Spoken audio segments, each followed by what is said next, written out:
Where'd you go, Zach?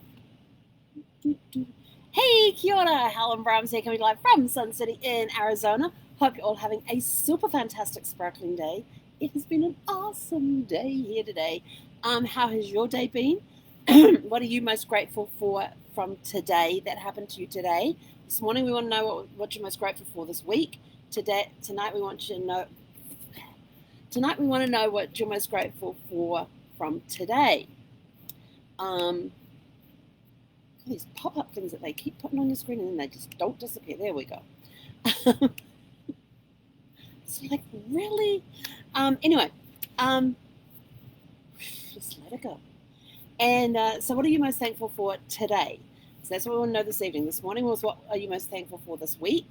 And today, and right now we want to know what you're most thankful for today. What amazing things happened to you today that you are grateful for? Let's see, what have we had today? So my big thank you for today is a huge thank you to Jeremy from Shade Pro, who came out today and he has installed all but 3 screens on 3 of the on all the windows on the RV. The reason he hasn't done the 3 is because he got the side windows done, which are all custom measurements, but the windscreen or the windshield, what do you guys call it? Windscreen, windshield. It's the same thing. It's that big window at the front, plus the 2 passenger side, plus the 2 side pieces, so the one across the front and the 2 side pieces, the driver's one and the passenger one. He could not install those ones today because those are make and model and year specific, and apparently Fleetwood Bounder changed the size of their windscreen from 2005 to 2006. In 2006 they made them a whole foot taller. Well, he had somehow ended up with the especially on the windscreen, and the windscreen pack comes with the windscreen, the 2 side windows, so for the driver and the passenger, and window wiper covers as well. So that's the whole pack. But the windshield between 2005 2006, Fleetwood Bounder for 2006 made it a foot taller, and it turned out that he had the windshield package for 2005. So he will be back here next Wednesday, to install. He'll get them on Tuesday, so he's getting them on Tuesday. So he'll be back on Wednesday to install the windshield screen and the 2 side screens and the windshield wipers. So I'm looking forward to that day. But right now, all the other windows in the RV have the screens on them, and it has already made a difference. I mean, we've already removed the Reflectix off 3 of the windows.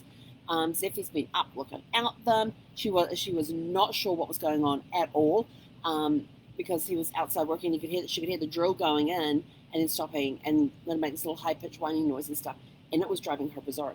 And so I actually went over and picked her up and held her so she could look out the window at the door there to see what was going on, and that kind of helped her settle down a little bit. But the first time it happened, she ran straight over to the table where I was sitting, backed up, and sat down on my foot.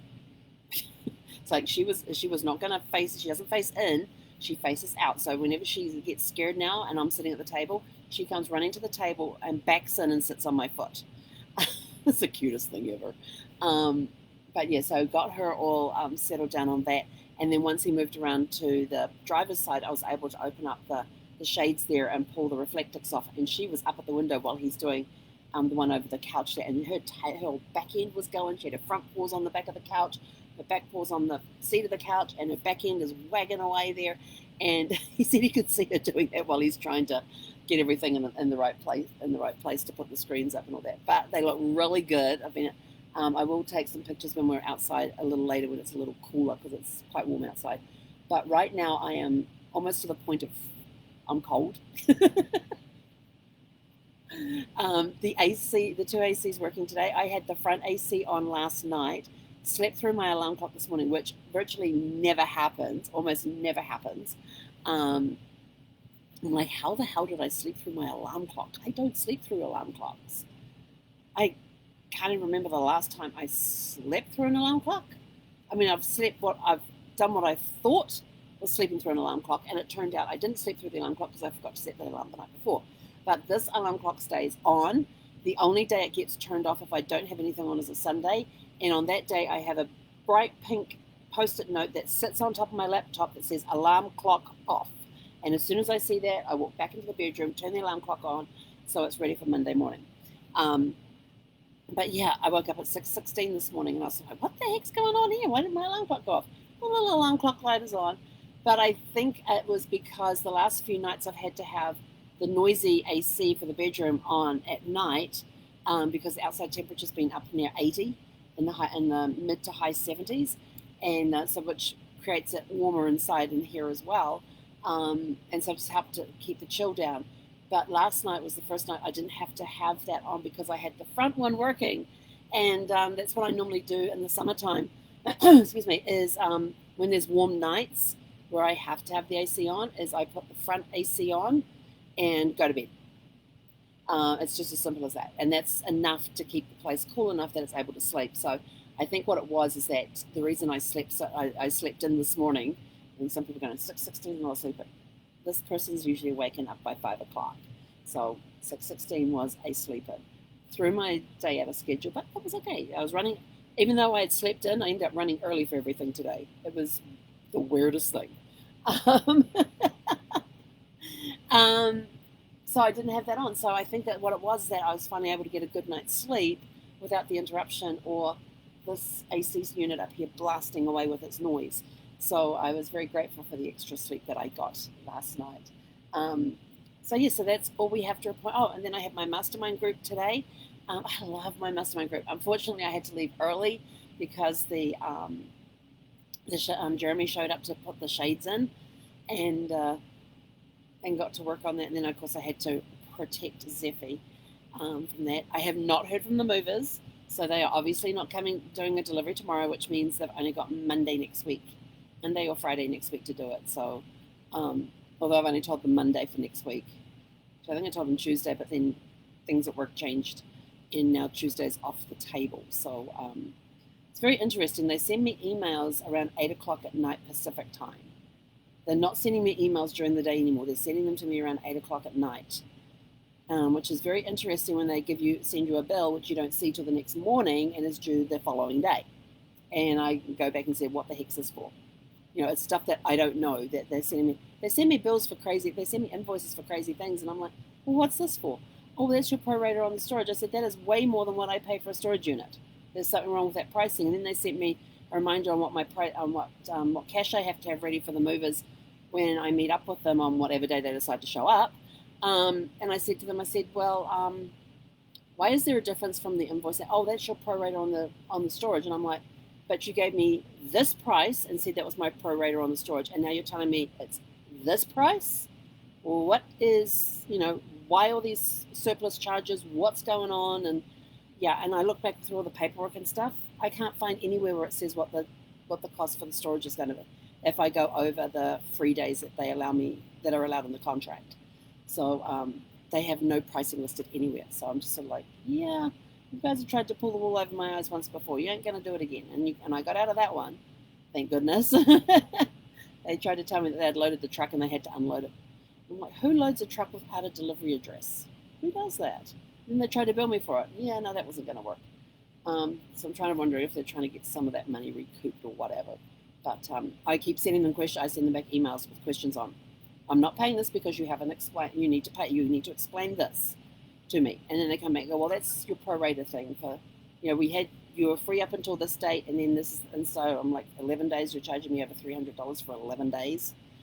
I'm sort of like, yeah, no, that's ridiculous. That's more than what it cost me for a month on a storage unit. Way more than what it cost me on a month for a storage unit. So I'm waiting for the reply on that one, which will probably come through at 8 o'clock tonight, and then they'll tell me, oh, we've had to add a late fee onto it. I'm like, you gave me less than 48 hours notice to pay this. So they're going to have a battle on their hands. I'll be glad when my stuff arrives and it's safely tucked away in storage and I don't need to deal with this company again. But, it's things to be grateful for. I'm learning lessons with this along the way. So I am grateful for the lessons I am learning and the things that I am learning about moving. It's because in the past, all the moves have been done, with movers, have been done with Brad and I, and Brad sort of like being the one who would spearhead everything. And so I'm having to learn how to kind of just say, hey, whoa, what's this for? Why are you suddenly springing this on me? Or why are you suddenly springing that on me? So I'm having to be very cautious on things like that and thinking, are they taking advantage of me because they know that I'm a female and I'm by myself? they think that I don't know anything? Is it that type of a thing, or is this just how they do business regularly, which to me seems very shady? So trying to figure out which one it is. Or the fact that I'm solo and I'm not part of a couple, so they can go after me. I don't know, but I'm sort of getting that impression from them. But it's all lessons learned, which is good because I love learning lessons. So I'm grateful I get to learn something new every day about myself, about how I deal with different situations and things, and just watching people just try things on you is kind of interesting. But anyway, so that's it from us for today. So we've had a really great day. It's been nice, and I actually had that front AC running until about, I think it was like about 1 o'clock in the afternoon. Then I had to go turn the noisy one on. And only because it was starting to get a little warm. And by that stage, the inside of the RV was up to 80. It was over 100 outside. It's still over 100 outside, and we're down to 77 inside now. So I'm sort of like, yeah. And I was actually outside with Jeremy to pay for the screens that he put up today. And he showed me how he removed the windscreen stuff, and that would be billed separately on Wednesday when he comes back. And I'm like, thank you. And then he gave me my receipts and everything. So I've got all my paperwork from him so far. So it's a good, and this company had really, really good ratings. So I was like, yep, he's living up to that. So that's good to see. Better business practices in the moving company. They could take some lessons. But anyway, I'm out of here. Be grateful for the lessons that you learn in life as you go along. Every day you're learning something new. Be grateful for those lessons. They may not be the lessons you want to learn. Like when Brad got diagnosed with cancer, we learned everything about the digestive system you ever wanted to know. And I said I never wanted to learn about the digestive system to this great detail. But I'm kind of glad that I do know it now, because it helps me understand things a little more. When people start talking about health and wellness, and they start talking about the digestive system, and I go back to what I learned with Brad's cancer journey, and the colon, and the whole small intestine, large intestine, colon, rectum, all of that sort of thing, learning all about that and how it all functions and everything else. And I hear some people who are experts in the health and wellness field, or call themselves experts, and I'm sort of like, yeah, no, you ain't got quite, you still got a little learning to do on that one. So it's always interesting hearing some experts. But anyway, I'm out of here. Have a super fantastic, sparkling rest of your day, and we will catch you guys back here early tomorrow for fun. Oh my gosh, it's Fun Friday tomorrow. Wow, where's the week gone? Okay, have a super fantastic, sparkling evening. Heck on it.